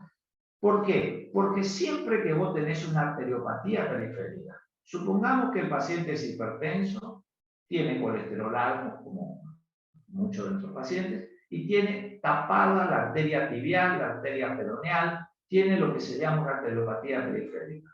Y es hipertenso y le damos un beta bloqueante. Sí, le va a bajar la presión, va a disminuir la frecuencia cardíaca, a lo mejor le es útil para el corazón, pero seguramente agravará los síntomas de la arteriopatía periférica. ¿Por qué? Porque también disminuye la cantidad de sangre que llega, para que ustedes entiendan, a los miembros inferiores, y entonces la astemia, el dolor, la isquemia va a ser evidente. Entonces siempre recuerden que una cosa es el corazón, pero el resto del organismo también interviene. Por eso es importante que ustedes recuerden que hay que entender el mecanismo de acción porque eso explica el porqué de las acciones cardiovasculares, pero también el porqué puede agravar otras cosas. Y lo otro es el broncoespasmo. Siempre que den un beta bloqueante, por más que sea selectivo o no selectivo, sí, siempre recuerden controlar el pulmón. El paciente tiene disnea o si es asmático, puede hacer un broncoespasmo. Esto es importante que uno lo haga. Por eso es que antes, cuando no había, uno le preguntaba al paciente si era asmático o no, y siempre usaba atenolol. Se usó el propanolol mientras no hubo atenolol. Cuando existió el atenolol, se usa el atenolol, porque supuestamente no produce. Pero hay casos descritos de agravamiento o de disnea, ¿sí? Agravamiento de asma bronquial o del beta selectivo. Recuerden que la selectividad no es absoluto, es una cierta prevención. Y también tienen síntomas como impotencia sexual, alteración de las libido, todo eso es común. Esta sí es una de las drogas nuevas, las dos últimas le dije que le daban nemidolol y el bisoprolol, porque son las drogas que seguramente usan muchísimo ya y es importante que ustedes lo sepan. La absorción con el bisoprolol tiene un metabolismo de primer paso que es fundamentalmente muy leve, un porcentaje de unión, de biodisponibilidad del 90%, la unión a las proteínas es del 30% y tiene una vida media ya larga de 10 a 12 horas. Pero la acción farmacológica dura 24 horas. Por eso es que basta una sola dosis por día. El bisoprolol, en realidad, teniendo en cuenta esa diapositiva que les mostré, es de segunda generación, uno de los últimos de segunda generación, y el tercero es el próximo, que es el nebilodol. Pero todos usan bisoprolol. ¿Por qué? Porque realmente tienen acción vasodilatadora, que es muy útil para estos pacientes, y porque permiten una sola dosis por día. Entonces se agregan con otras drogas, bisoprolol, más un diurético, y el paciente fácilmente es controlado. Uno puede usar un diurético, una tiazida, vida media corta, no necesita ir a la furosemida, pero tiene bisoprolol que tiene prácticamente una acción farmacológica que es cerca 20 a 24 horas. ¿Está? Entonces la eliminación es el 95% por vía renal y la mitad es sin metabolizar. Viene de 2,5. ¿Qué importancia tienen los beta bloqueantes? Ahora que les hablo así a grandes rasgos, les aclaro que yo no les voy a preguntar la presentación farmacológica. Los hago y pongo en la diapositiva y las busco para hacerlo más fácil la transmisión de conocimiento a ustedes, porque seguramente recordarán que alguien alguna vez o vieron que alguien tomaba, pero nadie les va a preguntar de cuánto viene, ni la dosis, ni nada por el estilo. Lo que sí es importante con los beta bloqueantes es que el inicio de acción tarda unos días, y también es importante que se debe hacer el aumento de las dosis, el incremento en forma paulatina, lo mismo que el retiro de las dosis. Las reacciones adversas del bisoprolol suelen ocurrir al inicio del tratamiento, por lo general son toleradas y desaparecen en el transcurso de 1 o 2 semanas. Hay alteraciones en la esfera del sistema nervioso como las cefaleas, mareos, astenia. La acción cardiovascular, que es importante, bradicardia, hipotensión, la frialdad de las extremidades, bloqueo AB, el broncoespasmo, que no me voy a cansar de decir, y los síntomas digestivos. Recuerden que esos suelen ser comunes a todos los beta bloqueantes, algunos en mayor y otros en menor grado. Y el nebilodol, que es el de tercera generación, que también es muy conocido, viene solamente en comprimidos 2,5, 5 y 10 miligramos, no interacciona con los alimentos, es de administración oral, se une en un alto porcentaje a la albúmina, un 97%, tiene un metabolismo hepático por el citocromo 2D6 y se transforma en metabolitos activos, se elimina por vía renal y por eso si tiene una vida media de 10 a 27 horas. Esto explica por qué en algunos casos puede ser administrado una sola vez por día.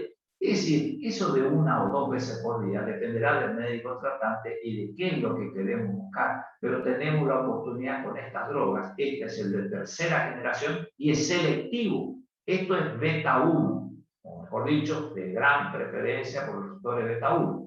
El bisoprolol, el nebilodol, sí son beta 1 selectivos. ¿Está? No así. Antes de dar un beta bloqueante, tomar el pulso, controlar la frecuencia. Si es menos de 50 o hay un bloqueo, está contraindicado, no se puede dar. Cuidado de enfermería fundamental. Cualquier droga beta bloqueante, tomar el pulso. Controlarle los signos vitales, hacerle un electrocardiograma o un monitoreo cardíaco. Bueno, si estábamos en una unidad coronaria, estábamos tratando un ataque arrítmico, usamos el esmolol por vía endovenosa y lo mínimo que le vamos a poner es un monitor cardíaco. Pero eso depende de la patología.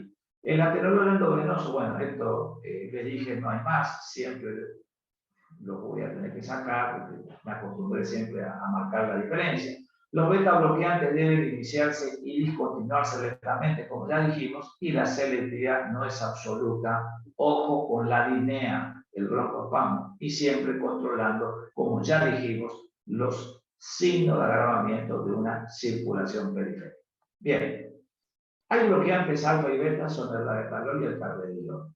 Cortito les voy a hablar del carvedilol, porque esto no se lo dije en la clase anterior por la acción.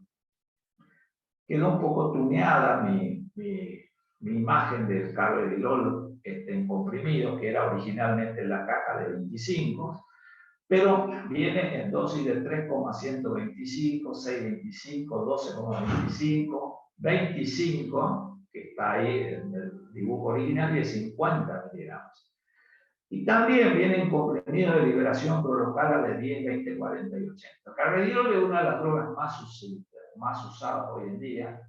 Tiene un bloqueo tanto alfa como un bloqueo beta. Bloqueo alfa produce vasodilatación, bloqueo beta produce acción inotrópica negativa, cronotrópica negativa. Bueno, se administran por vía oral.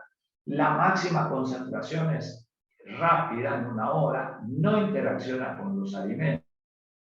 La disponibilidad es de un 25%. Se une a las proteínas en un porcentaje alto y ahí están los citocromos por los... Hay un metabolito que es muy activo, ¿sí? Y es 14 veces tiene más acción beta-bloqueante.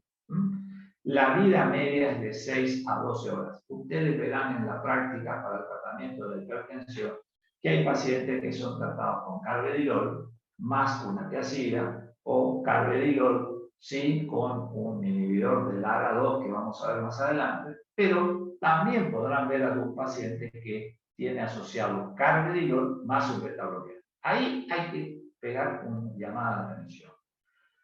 Cuando se usan dos drogas que tienen acción beta-bloqueantes, el cuidado tiene que ser más exhaustivo para ustedes, porque el riesgo de hipotensión, el riesgo de bradicardia y el riesgo de bloqueos siempre va a ser mayor. Entonces, una cosa es usar una droga. El carvedilol se usa mucho porque tiene una acción alfa y beta-bloqueantes y se usa asociado a muchas otras drogas. Y la concentración depende de la patología que estamos tratando. Como es una droga que es muy utilizada, vemos una clásica animación mía. No den en el embarazo porque produce muerte fetal. También pasa a la leche materna, ¿sí? Motivo por el cual es aconsejable evitar la lactancia. La diferencia que hay entre la betalol y el carvedilol, porque no les puedo hacer una diapositiva de todas las drogas, porque sería demasiado extenso, le hice un resumen. El labetalol se puede indicar en la hipertensión y el embarazo. Fíjense que el carvedilol producía muerte fetal. Miren la diferencia. Labetalol, que es la otra droga, porque son dos solamente que hay bloqueantes, estos no son selectivos, obviamente beta no selectivos, los Nevi y Viso eran beta 1 selectivos, digamos, aparte de tener acción vasodilatadora. La diferencia está en que el labetalol se puede utilizar en la hipertensión y el embarazo y fundamentalmente que la otra, el carvedilol, contraindicado en el embarazo porque puede producir muerte fetal. Y la otra diferencia estaba en la vida media, que dijimos que la vida media del carvedilol es larga y la vida media del labetalol es corto. Por eso es que se usa mucho en las crisis hipertensivas el labetalol. Pero en realidad cuesta conseguir las ampollas, se usa mucho, se ve mucho los comprimidos. ¿Qué interacciones farmacológicas tienen estas drogas? Lo que habíamos adelantado, hipotensión si se utiliza junto con otros bloqueantes alfas y otros antihipertensivos. Bradicardia si se utiliza con el verapamil o el litiazem, que son drogas antiarrítmicas. También habíamos dicho en la clase anterior que aumentaba las concentraciones de dioxina. Potencia la acción de la insulina y de los hipoglucemiantes orales. Y ojo con las drogas que se tratan en los estados de depresión y de ansiedad mayor, como la fluoxetina, la paroxetina, que son inhibidores del citocromo donde se metaboliza. La consecuencia es que va a aumentar el nivel de carvedilol.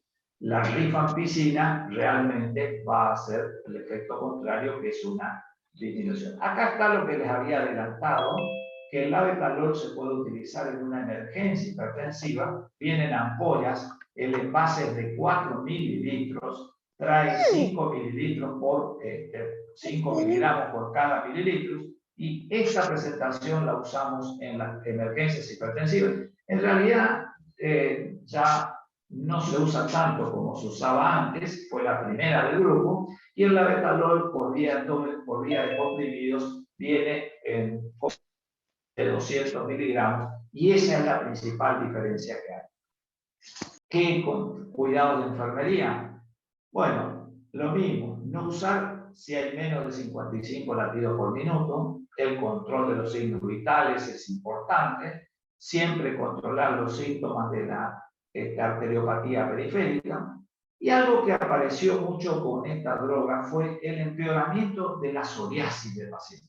De hecho, con la doctora Massina, hace unos años atrás, del Instituto de Cardiología de Corrientes, nosotros habíamos presentado en un congreso un póster de un agravamiento de psoriasis por la acción de los beta-bloqueantes, hace ya esto unos años.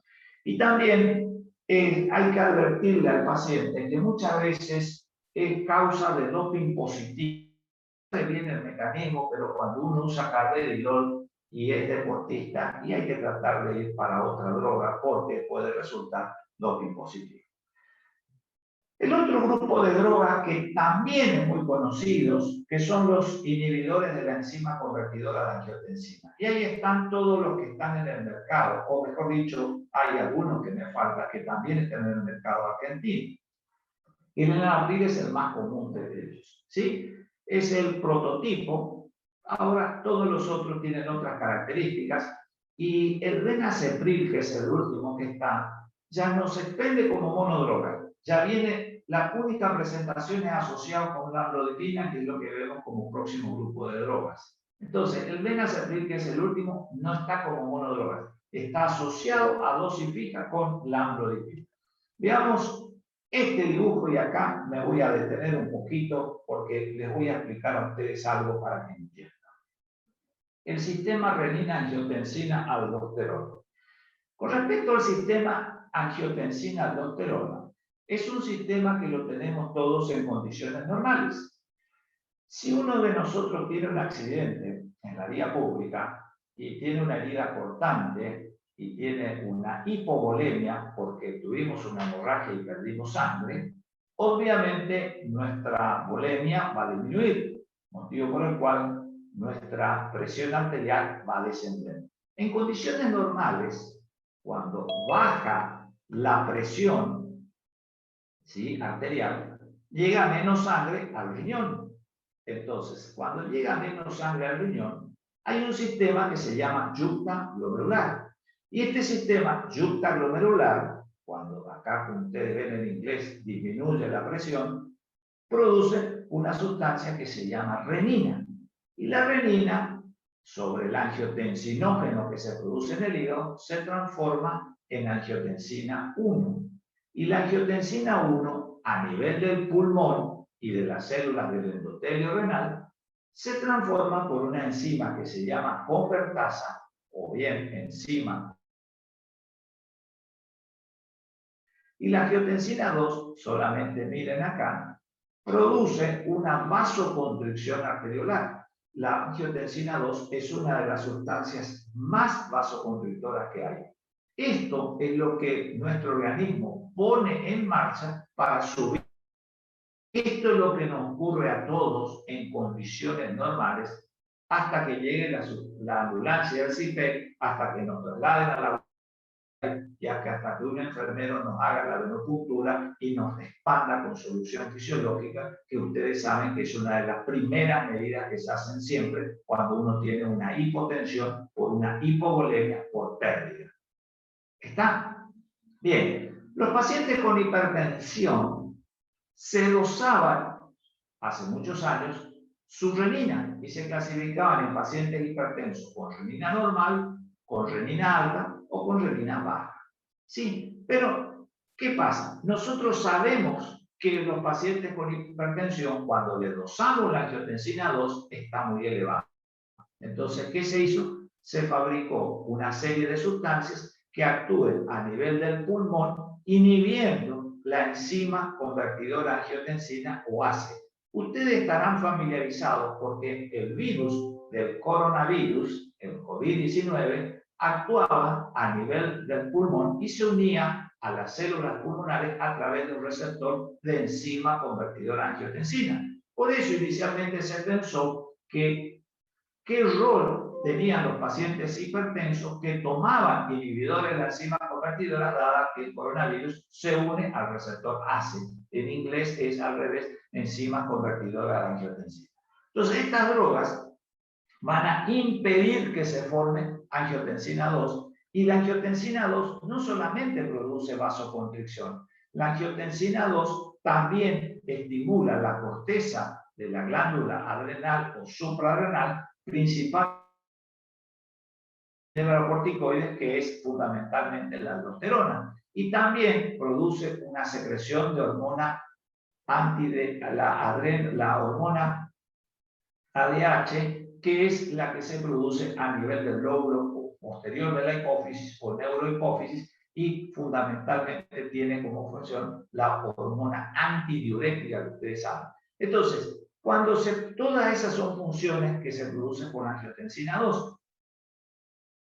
La consecuencia final de todo esto es que el agua en el organismo, water and salt, hay una retención de sodio. Esa retención del sodio y del agua es lo que hacía que nuestro organismo compense. Como los pacientes hipertensos, la angiotensina 2 está alta, se dan sustancias que inhiban tanto la producción de angiotensina como el paso previo, los que inhiben la formación de angiotensina A1, angiotensina 2. En este capítulo vamos a ver las drogas que inhiben la enzima convertidora de angiotensina, es decir, que inhiben la enzima que en el pulmón impide que se forme angiotensina 2 para que no haya esa sustancia vasoconstrictora. Si no entendieron este dibujo, tienen algo más simple acá, que explica lo mismo que me busqué y felizmente encontré. Cuando disminuye la presión, todo lo que le expliqué, se estimula la renina actúa sobre la angiotensinógeno, transforma en angiotensina. La angiotensina 1 se transforma en angiotensina 2 por la enzima ECA o enzima convertidora de angiotensina, y la angiotensina 1 estimula la aldosterona que a nivel de la corteza de la glándula. Nosotros sabemos que la corteza suprarrenal tiene una zona fascicular, tiene una zona glomerular, tiene una zona reticular, y produce glucocorticoides y mineralocorticoides y la dihidroepialdosterona, o sea, las hormonas sexuales. Acá los mineralocorticoides son la aldosterona. Y en este recuadro de la derecha, IDR significa inhibidor directo de la renina. Es decir, hay drogas que bloquean este paso, ¿sí?, inhibiendo la renina, y ECA, lo que vamos a ver ahora, de la enzima convertidora de la angiotensina, son los que impiden el paso 2, bloqueantes de los receptores de la angiotensina, bloqueantes de los receptores de los mineralocorticoides, que van a actuar fundamentalmente en este paso.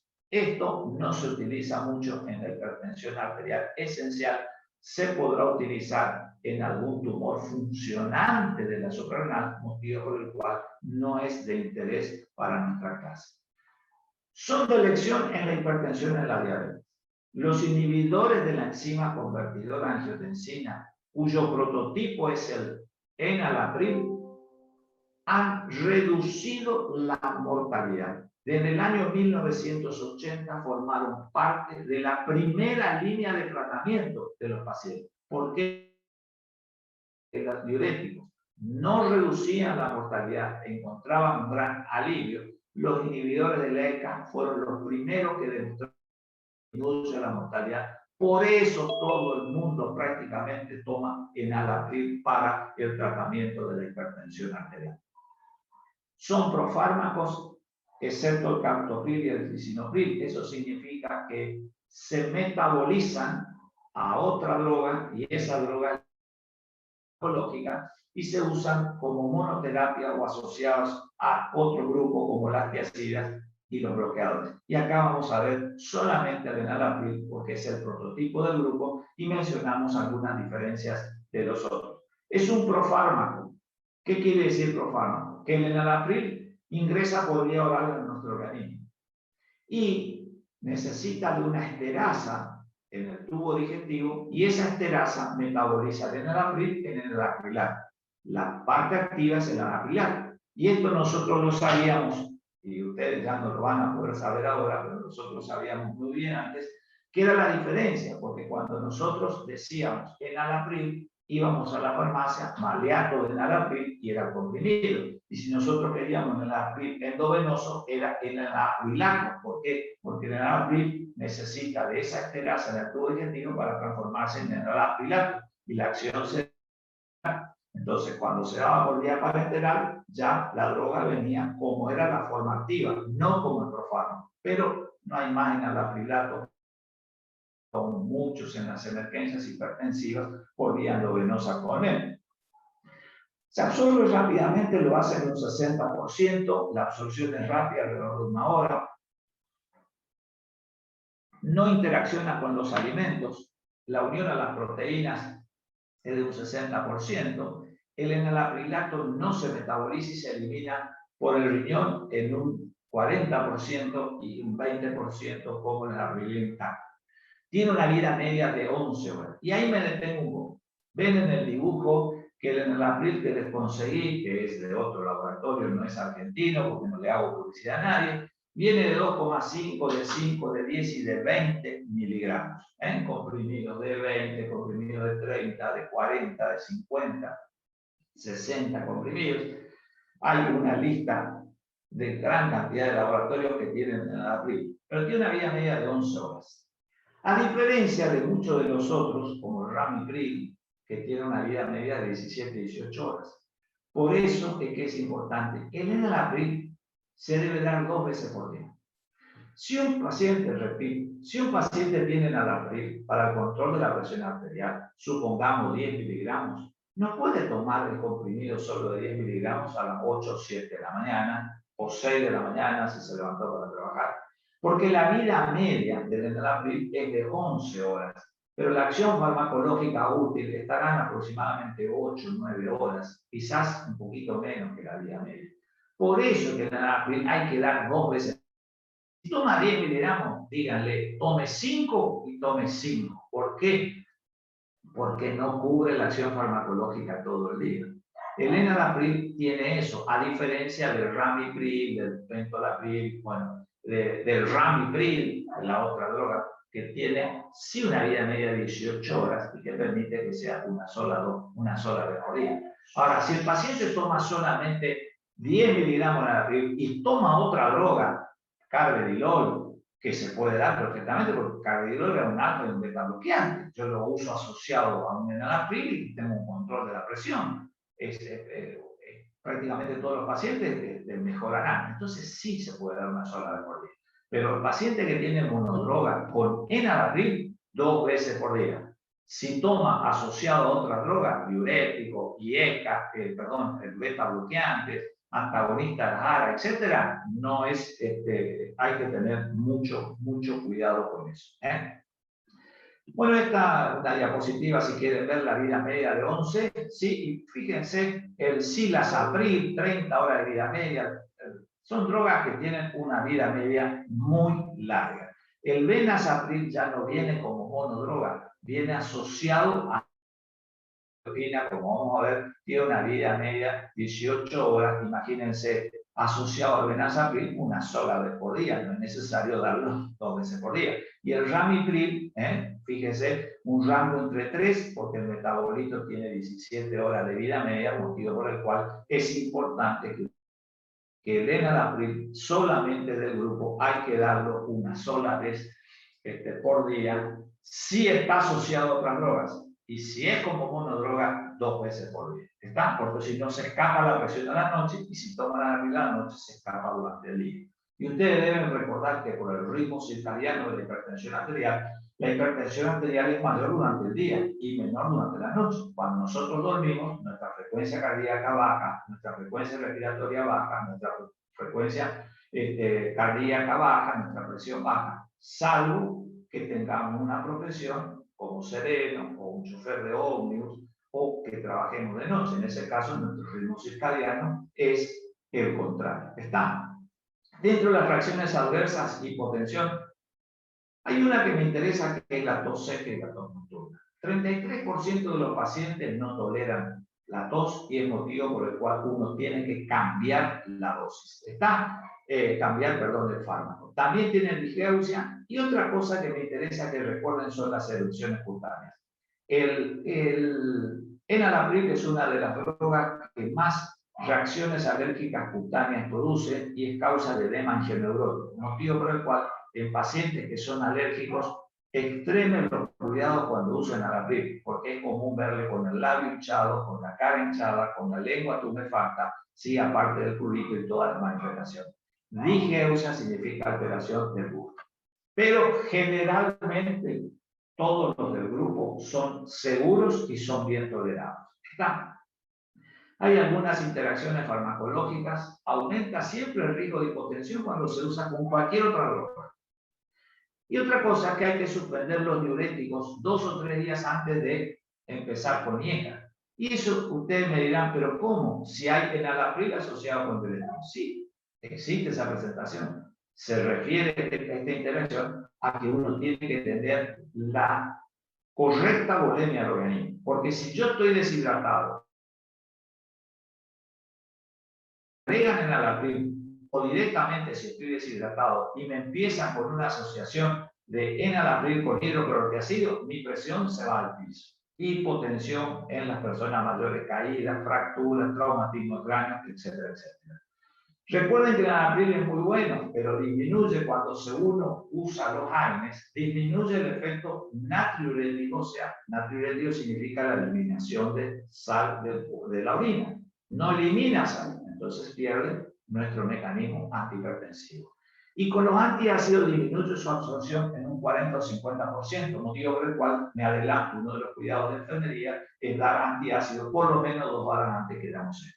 En los pacientes que tienen problemas de la esfera mental y están tratados con litio, incrementa el valor de la lipemia, motivo por el cual hay que tener cuidado. Y también aumenta el riesgo de hipoglucemia cuando se dan con las drogas. ¿Qué cuidado de enfermería? Son los que ya les dije, los signos vitales, la función oral y la astenia. La tos con los antiácidos controla la hipersensibilidad del tratamiento. Y recuerde que los nuevos, como tienen vida media larga, ramipril, cilazapril, se pueden usar una sola vez por día, salvo el enalapril que es necesario, si es como monodroga, 2 veces por día. Con eso que recuerden, me quedo feliz. Prácticamente el penúltimo grupo es el de la antagonista, los canales del calcio. Ven la lista larga, nifedipina, verapamilo, todos existen en el mercado. Como dice la aplicación, ¿qué es lo que produce? Relajan el músculo liso. Relajan el músculo liso porque impiden que el calcio ingrese al interior de la fibra muscular lisa y entonces se produce la relajación. Como se produce la relajación, disminuye. Una diapositiva de las características farmacocinéticas. La única droga antes era la nifedipina. Como esta es una clase moderna, le puse solamente la amlodipina, que viene de 5 y de 10. Tiene una vida media larga, como ya vimos. Entonces, fíjense, la amlodipina, 30 a 50 horas de vida media. Imagínense si no se dará una sola vez por día. El metabolismo es hepático, a metabolitos inactivos y la eliminación renal. Una de las reacciones adversas, la más importante, aparte de la hipotensión, es de... Esto es importante.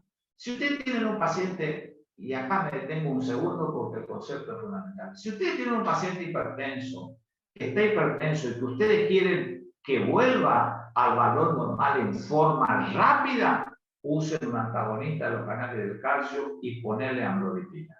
Si ustedes no están apurados porque no tienen síntomas o valores muy altos, pueden ir al grupo anterior, enalapril, los inhibidores de la ECA, porque esos tardan más, 4 o 5 días. De ahí es que se tardan siempre 4 o 5 días para aumentar la dosis. Bueno, podés aumentar el enalapril. Si hoy le pusiste y mañana la presión no bajó, no lo podés subir pasado mañana. Tenés que dejar 4 o 5 días, a veces una semana. Por eso es que se usan en los casos que no tienen síntomas importantes. No es una droga para una emergencia hipertensiva. La amlodipina baja más, pero tiene mucho edema de miembros inferiores, dolores, síntomas digestivos son importantes y también hipersensibilidad. ¿Tiene interacciones? Sí, tiene interacciones con el ketoconazol y flaconazol, con todo lo que las drogas que se metabolizan en el citocromo 3A4. ¿Qué cuidado de enfermería? Prácticamente siempre son los mismos y ahí le puse en rojo la presencia de edemas. Y recuerden que se debe dar una sola vez por día con o sin los alimentos. El último grupo es el de los antagonistas de los receptores 1 de la angiotensina. Los sartán es el prototipo del grupo. Bueno, ¿qué diferencia hay?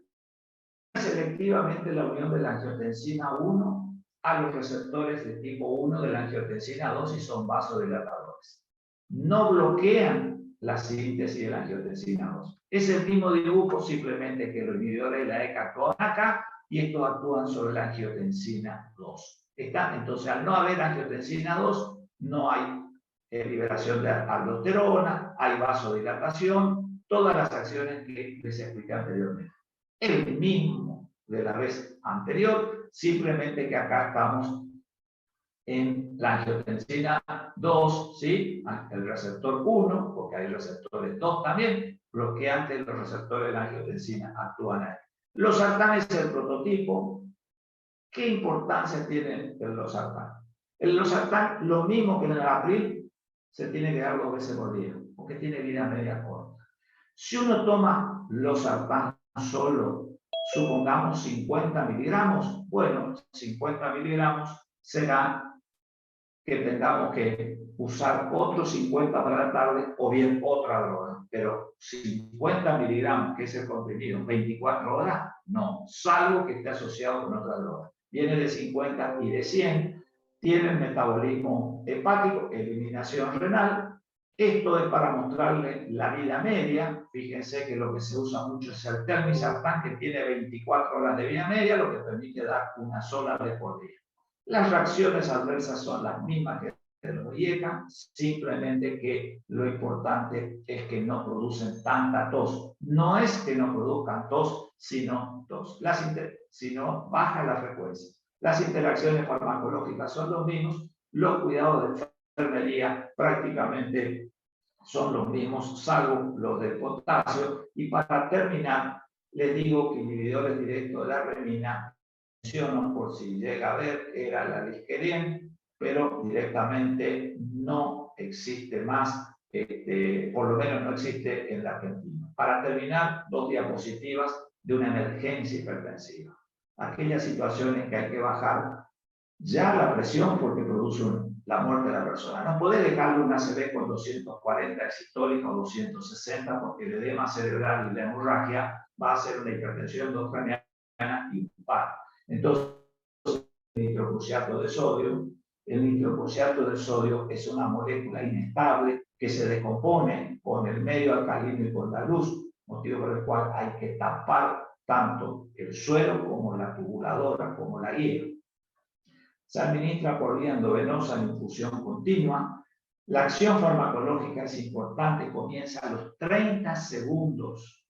La máxima acción hipotensora es a los 2 minutos y desaparece la acción a los 3 minutos de suspendido. Yo soy de la época en la que no había bombas de infusión, motivo por el cual era el médico y el enfermero. Si el médico regulaba el goteo, el enfermero controlaba la presión en el brazo, o viceversa. Hoy hay bombas de infusión. El que dice que fue a atender el teléfono, fue al baño, cuando viene el paciente está con 0 de presión, porque a los 3 minutos, o si se abrió el goteo, se produce esto. Es una acción vasodilatadora muy importante. Libera cianuro y óxido nítrico. El cianuro, que todos sabemos que es un tóxico, se metaboliza en el hígado a tiocianato, que se elimina completamente por vía renal. Y es importante porque la vida media de la droga, uno dice que es de 2 a 3 minutos y desaparece la acción a los 3 minutos. Lo que pasa es que la vida media del tiocianato es de 3 a 7 días en un paciente que tiene función renal normal, motivo por el cual si está en insuficiencia renal o el paciente grave que no orina, pueden bajarle la presión exitosamente y terminar muriéndose por toxicidad por tiocianato. Por eso es importante que sepan, y para terminar, los cuidados de enfermería, antes de colocar nitrocruciato, fíjate si orina y fíjate cuál es el sodio que tiene en la sangre. Si el paciente está deshidratado y orina, busca otra cosa para ponerle. Pero controlarle la diuresis, mirar la bolsa si tiene sonda. Son pacientes que están en terapia, que están en unidad coronaria, que están en grave estado. Mirá la sonda, fíjate si orina, por favor. Diuresis y natremia. ¿Cómo se hace? Se disuelve la ampolla de 50 miligramos en 3 a 5 mililitros de dextrosa al 5%. Esa dilución se coloca en 250 miligramos de dextrosa al 5%. Cubran el suero y el perfum con material opaco porque es una droga fotosensible y usar la bomba de infusión y controlar continuamente. Nosotros teníamos un medidor de presión automático con hacía guardia que cada 5 minutos controlaba la presión, era lo más cerca. Cuando usas nitrocruciato es cada 2 minutos, cada 3 minutos, depende de qué cosa qué patología estés usando y el nivel. Y nunca se use más de 24 o 48 horas. Rápidamente superpongan con otra droga. Bueno, muchas gracias. Quedarán 5 minutos para algunas preguntas que me quieran hacer y bueno, y esto seguramente alguien lo grabó y si no la facultad una vez que pase la voy a subir.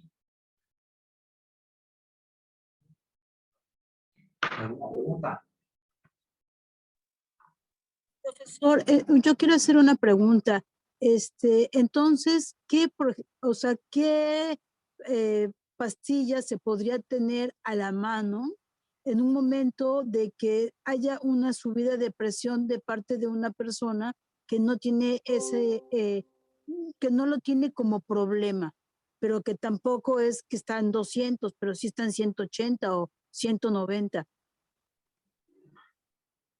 Dos cosas. Primero, depende de la patología asociada. Es decir, hipertensión sola, si no apura, no tiene ningún síntoma y yo empiezo con un diurético. Es joven, pero si está haciendo, es mayor, y si hace bien pipí, bueno, y si está haciendo bien, sí, a ver, si hace 20 y pico, algún síntoma tiene que tener. zumbido de oído. Bueno, ahí ya, o sea, una cosa es el paciente sin síntomas, otra cosa es el paciente sintomático. Una cosa es el paciente sintomático, oligosintomático, con pocos síntomas, y otra cosa es el paciente que tiene síntomas con más de 4 o 5 síntomas, y depende de la gravedad que tenga el paciente. Cada uno de esos pasos tiene su droga de elección.